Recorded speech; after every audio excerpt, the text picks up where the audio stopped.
Bonjour, voici les réponses au questionnaire sur la loi Hamon. Alors, en vous inscrivant sur Pacitel, qu'est-ce qui se passe? Que des choses positives. Vous en avez assez d'être démarché téléphoniquement pour vous vendre des cuisines que vous avez déjà ou des fenêtres que vous avez aussi. En vous inscrivant sur pacitel.fr, vous pouvez noter votre numéro de téléphone fixe ou votre numéro de téléphone portable et dès lors, les entreprises qui pratiquent le démarchage téléphonique n'auront plus le droit de vous contacter. Le site existe déjà, la loi, le décret d'application n'est pas entièrement passé, mais ça marche très bien. Ça marche très bien. J'ai de nombreux clients qui se sont déjà inscrits, et moi-même d'ailleurs, et voilà, il n'y a plus de démarchage en votre présence ou en votre absence. En cas de démarchage téléphonique, ça c'était la deuxième question et c'est un autre élément de la loi. Il arrive que vous donniez votre numéro de téléphone à votre banquier, à votre assureur ou à une entreprise avec qui vous avez déjà eu un lien commercial. Là, on n'est pas dans Pacitel qui interdit le démarchage téléphonique sauvage.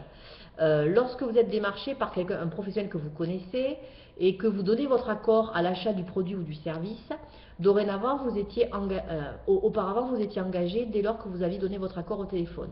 Désormais, vous ne serez engagé que lorsque vous aurez renvoyé les documents écrits, le contrat écrit, à l'entreprise. Si le commercial ne vous a pas adressé le contrat et que vous ne l'avez pas renvoyé avec votre signature, ce contrat ne sera pas valable.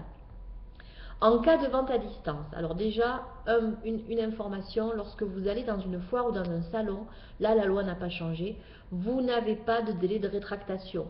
Le seul élément que la loi Hamon a apporté, c'est l'obligation de vous informer que vous n'avez pas de délai de rétractation en achetant sur une foire ou sur un salon. Pour tous les autres achats, qu'ils soient sur Internet ou chez un commerçant, vous avez des délais de rétractation de 14 jours désormais. Et s'il y a rétractation, le commerçant doit lui aussi vous rembourser dans un délai de 14 jours, soit 14 jours à partir de la réception de l'article qui vous avait adressé, soit 14 jours à partir du moment où vous lui dites que vous renoncez à l'achat. La garantie légale de conformité d'un produit sera de 2 ans à compter du 17 mars 2016. Actuellement, la garantie légale est de 1 an. Vous avez 1 an pour vous faire rembourser un produit qui aurait été mal conçu ou mal construit. Et à partir de mars 2016, ce sera de 2 ans. Et donc, les assurances d'extension de garantie, à mon avis, vont devenir beaucoup moins intéressantes.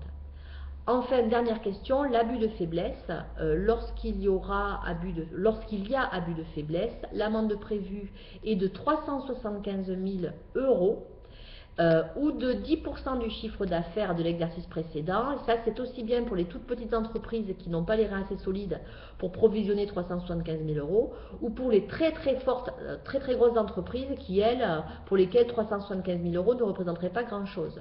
Donc l'abus de faiblesse, allez voir la loi, elle est extrêmement intéressante, elle a beaucoup évolué ces dernières années. On ne parle plus seulement de personnes âgées, de personnes fragiles ou de personnes très jeunes.